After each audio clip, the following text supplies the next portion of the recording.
Hey everybody, this is Julie Quinn, and I've just created a little, this is going to be a real short video that has a couple of notes for you. Some of those notes are going to be on research questions and working thesis statements that have to do with your lit review / critical annotated bibliography. I'm noticing as I'm going through and as I've been giving feedback over the last couple days that you're doing a really good job so far with formatting and with of setting up the reference entry and then the content based on those quotes. I've made up, you can see on the screen here, a little sort of handy go-to explanation of the difference between what is a working thesis and what is a research question. So if you remember in class, our topic was teleworking. That's the one we practiced the annotated bibliography sample entry on, so we'll just keep it with that. Now, imagine, I've been thinking about student access at the college where I teach, and at UMUC as well. How often do students get face-to-face with counselors? What those different options are, and I wonder if in my workplace environment, if I were to do this project, I could apply teleworking to access for college counselors, because I know faculty can telework. And what I mean by that is that they can have remote office hours. If we're teaching a face-to-face class, we have to be there face-to-face, but if we're teaching do we're there half the time. I mean, I'm teleworking with students on Thursdays and Fridays, right? So, I mean, I get it as a faculty member, and I'm wondering, do counselors get the opportunity for the same benefit? And so the question, my research question is, so before I go into it, I mean, I guess my angle is that I think I want them to have flexibility. I think flexibility is beneficial for workers, and it keeps stress and anxiety down. But what I've through my research, I found that because counselors are significantly guiding students on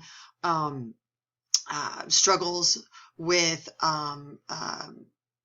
financial aid and applying it to their coursework, and what classes they take, or changing majors, or choosing the right professor, or how does this class transfer into a graduate program that they want to get into, or do they choose a double major? There are all these different issues, and often college counseling offices also deal with students who have learning disabilities, who are dealing with other family, financial, and emotional stress at home. I mean, the counselors have such an interesting and varied caseload with which they work with students. And so I thought, well, what if the research informs me that I have to, that teleworking is possible, but it really should be limited. So I've qualified my thesis simply because of the data involved. That wasn't where I was originally hoping to go, but the research informed me that the main claims that I would make would be students' requests to work face-to-face with counselors, that students feel better when they get that face-to-face connection. I hear that a lot with my hybrid classes, that students tend to feel better about the classes they're in if they get weekly face-to-face time with their faculty. So it does make sense that if the research showed, based on student surveys and student interviews, that students requested more face-to-face time with counselors at this particular school, that would be something that would have to be considered. Counselor schedule parity, which just means a balance in all of their schedules, for a more democratic office environment. Maybe some of my research is leading me to believe that considerations of unfairness and favoritism with some people's schedules, not others, creates resentment within the department. We're noticing some of that based on your initial research with some of the situations that you've come up that we've talked about in class. And then student retention support. Maybe there is data from the Office of Institutional Research or data from academic journals that says that students that have had more interactions with their counselors will stay longer or will finish a program. So there's all sorts of reasons why, if I was to make this recommendation would have to be limited, right? That the data is not saying that this is an option for all. The data is saying in certain environments that this would work. Maybe if it's just an online student who is not local, there are options for counselors to have some limited teleworking options, right? But it would be based on the research. So what I wanted to show you here is that a thesis has two components to it. The thesis itself, which is the argumentative statement. They should offer it, but in a limited fashion, based on a couple of main points, and those points are what's called the plan of development. So the body of your research will highlight the first point, requests, students' needs, client needs, and then, of course, schedule parity, and then retention support. Let's keep them in school. Okay. The more access they have, the longer they stay, which makes, perfect sense. So if I was to write this paper, it wouldn't end up the way that I had originally wanted it to, because my instinctively is like, not everybody should be able to have these options. But for that type of client base, it may not work for full-time teleworking, right? Not everybody gets the information they need, and it helps them to just do all this over the phone. So this is a working thesis, and you can see that the working thesis would be based on bits and pieces of evidence that you're now finding in that research that you're building in this critical annotated bibliography / lit review.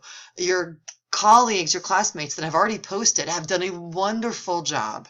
Thank you for those of you that are posting early. You've done an absolutely wonderful job of setting the scene, of listing credentials of sources, and of starting to show those relationships between texts, which is what the lit review really does. So as you think about it, think about what is your angle in that working thesis and how that thesis can modify and change based on what the research informs you. So that's one thing I wanted to show you. The other thing that I wanted to remind you of is don't forget that when you submit writing assignment 2, if I can spell this,